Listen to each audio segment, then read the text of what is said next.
Hi, my name is Gerhard Gschwandtner, and welcome to our live stream with Dayne William. She is the author of a wonderful book called The Diligent Fix.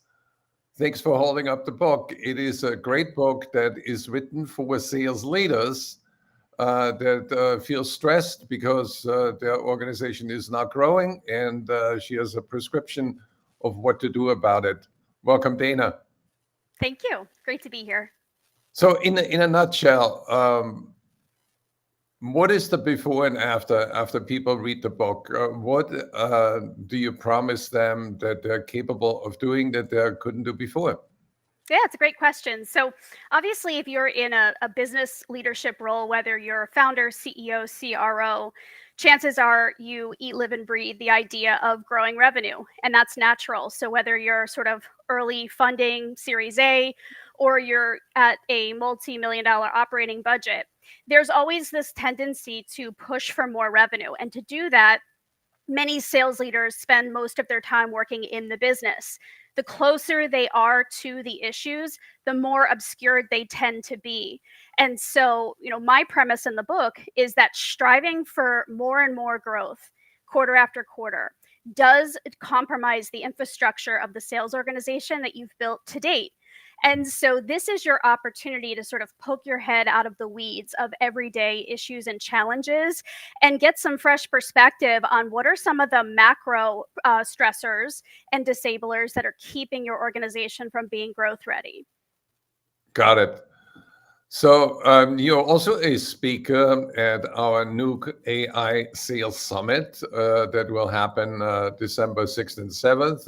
And here's a code that you can scan and get a free ticket for the event. And Dayne will be speaking. So where do you see the role of AI in the sales organization? Yeah, so I think it's important, like so many of these big seismic changes that are rolling ashore in our everyday reality, is to kind of look at these issues on a spectrum. And when I look at where AI is today, most organizations that are dipping their toe in the water are doing so. And you and I have talked about this. They're doing so with very tool-based mentality. There's a lot of generative AI tools out there. Many organizations are, adopting those as sort of a plug and play for common sense areas. For example, you want your sellers to get better at writing more customized or tailored outbound emails to prospects. So if there's a tool that can save them time and energy to do that, it makes sense to plug that in. So I think that's where I see organizations mostly now, in terms of those who have adopted it. But in terms of where we go from here, I really see this incredible intersection of, disruption, change, pain to some degree. And so I wonder, Gerhard, how ready are most sales organizations to navigate those waters? Yeah, I've been fortunate to have conversations with leading analysts from Forrester and Deloitte and McKinsey, and there is a concern that that people who chase new shiny objects will be disappointed, and there's also the potential of misuse of AI. For example, there is a voice cloning software that allows you to record maybe a short sample of your voice, and then you can have AI replicate that voice, and you type words in, and you don't have to narrate. The AI does it for you. But there's a potential of misuse where people can use that to spread false information in your name, and lawmakers haven't caught up to that yet. And AI does really three things. It can change and create images. It can change and recreate your voice. And also AI can. There's the new tool out there that can actually read body language. So this is more than images, analyzing videos, but it needs guardrails. And Mark Benioff said something interesting at Dreamforce, that we want to build AI on a foundation of trust, where there are guardrails, where there are safety measures. I just interviewed somebody in Paris who has an AI tool that also has the potential of misuse, and they said, um, they have a tool where you can use AI to make better connections on Mhm. LinkedIn, and when people overuse it and send too many messages, they shut it down. Sure, because LinkedIn has certain rules and they monitor your activity. And Right. if you're going outside those trend lines, that's an automatic tip to the algorithm to, disable or suspend an account. And that could be devastating if you've spent, 2 decades building a legitimate network on Right. LinkedIn. Right. So the big question is how to think about AI so it will give people a better chance to grow in the organization, how to use AI to improve sales processes, and how to use AI, to have a more predictable revenue Mhm. operation.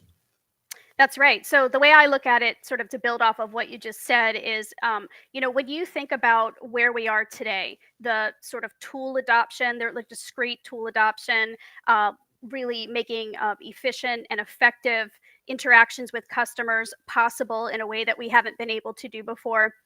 I think the big tipping point we should all sort of keep our eye on is, as it stands today, human beings are still in control of when they leverage that tool and what comes before, during, and after. But the more that this technology comes online and the speed of innovation and its advancement, that sort of next gen AI that's probably right around the corner, you're going to see a tipping process where the AI is so powerful that will human beings be at the controls of the sales, of steering and guiding the sales process? Or will it start to get murky and fuzzy?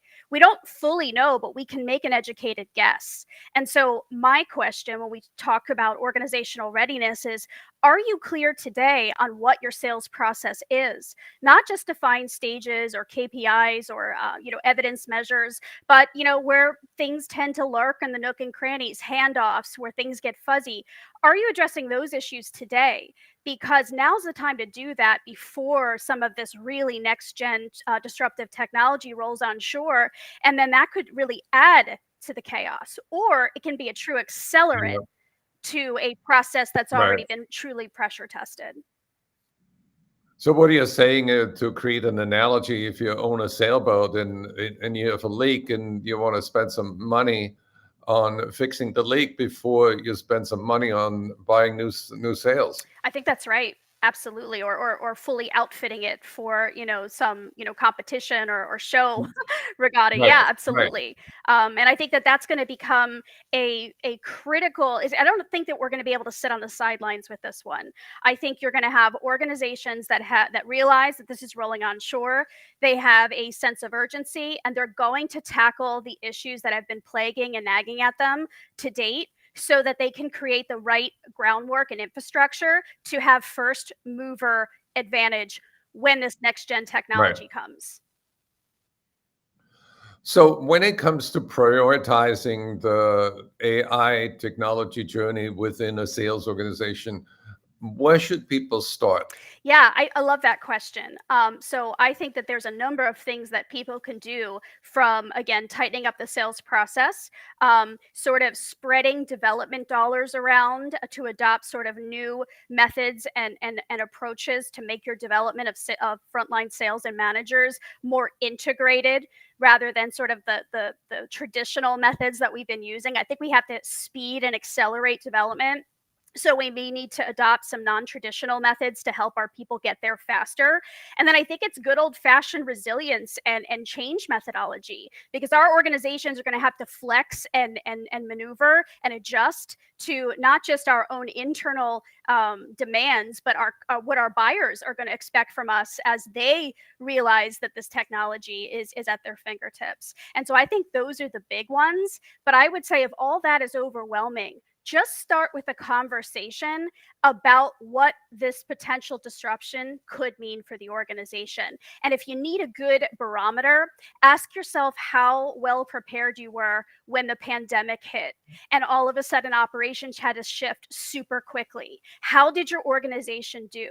And I think that report card sort of conversation is going to be a great predictor of how well your organization might respond as we get deeper into this new way of working. Right.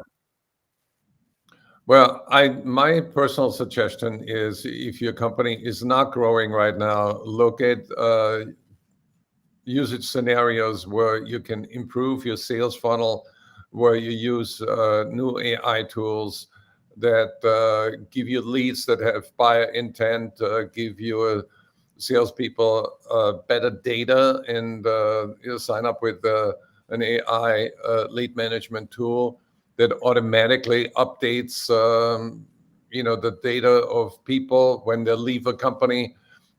You often don't know that they have left, or if you have bad phone numbers and bad email addresses, there are AI tools that can automatically make those corrections.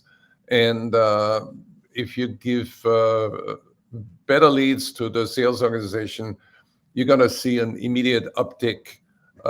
When I say immediate, within 2 months, your sales going to start growing again. And if you think that you have a people issue, a growth problem in the sales organization, then maybe you want to look at your sales enablement tool and see whether it can enhance your ability to coach salespeople.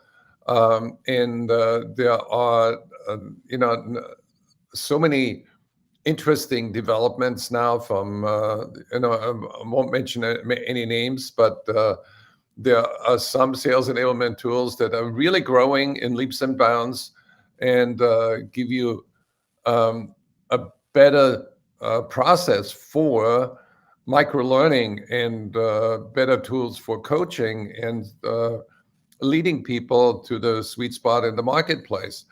And I think that sales leaders need to have a conversation. What are the possibilities across the sales function, across the revenue engine, and how can we leverage AI? So I think we should really recommend people to look at the potential of AI across all sales and revenue functions. I really like that because as part of that exercise, it's going to naturally lend itself to, are we ready? What's working, what's not working? Yeah. What do we need to tighten up before we pull in and adopt some of those tools? So I really like sort of the Yeah. cross-discipline approach. So on a personal level, how do you use AI for your business? It's a great question. So, in terms of the topics I like to talk about, again, sort of, I see growth issues, plateauing growth, that sort of thing. I see it truly as a leadership issue that then can be distilled into different pockets of organizational challenges, so to speak. So I sort of take a top down view. And so when I use it, I have experimented with all the content marketing tools on the, that are out there today in terms of being able to speed up some of my own writings and scale content and so forth. But I Yep. will find that in many cases, I am rewriting in its totality what I want to put out there because, I think that it goes down to what you said in terms of challenges or sort of gaps right now.